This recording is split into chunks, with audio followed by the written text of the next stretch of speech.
السلام علیکم ورحمۃ اللہ وبرکاتہ۔ کبھی کبھی دکھاوا کرنا آپ کے لیے نقصان دہ ہو سکتا ہے، بلکہ دکھاوا کرنا نقصان دہ ہی ہے۔ ایک مرتبہ ہوا ایسا کہ ایک شخص ڈاکٹر کے پاس آیا اور آتے ہی اپنا آئی فون اس نے میز پر رکھ دیا۔ ڈاکٹر صاحب نے دیکھا کہ اچھا بڑی پارٹی لگ رہی۔ ڈاکٹر صاحب نے کہا کہ آپ کو جو ہے رپورٹیں نکالنی پڑے گی، آپ کو صرف 2-4 دن کی دوا میں فرق نہیں پڑے گا، آپ کی بیماری تھوڑی زیادہ لگ رہی ہے۔ تو اس نے کہا اچھا ٹھیک ہے۔ تو ڈاکٹر صاحب نے رپورٹوں کے لیے کہا، اس نے رپورٹیں نکال دی۔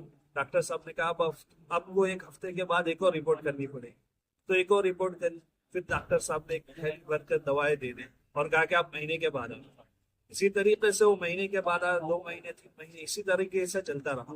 ایک مرتبہ وہی انسان اور ڈاکٹر صاحب کے پاس آیا اور کہنے لگا کہ ڈاکٹر صاحب یہ دوائی کب تک کھانی پڑے گی؟ اور اس نے اپنا پیڈ والا جو فون آتا ہے نوکیا کا جو آتا تھا وہ ٹائپ کا فون اس نے ڈاکٹر صاحب کے میز پر رکھ دیا۔ اور جب ڈاکٹر صاحب نے دیکھا کہ بھئی یہ اس حیثیت میں آ گیا ہے، تو ڈاکٹر صاحب نے کہا کہ اب آپ کو دوائی کی ضرورت نہیں ہے، اور اس کے پاس سے 2-4 جو دوائی تھی پوری کی بنا کر دے دی اور کہا کہ یہ آپ کے لیے بس یہی کافی ہے، اس سے آپ کو شفا مل جائے گی، اب آپ کو آنے کی ضرورت ہے۔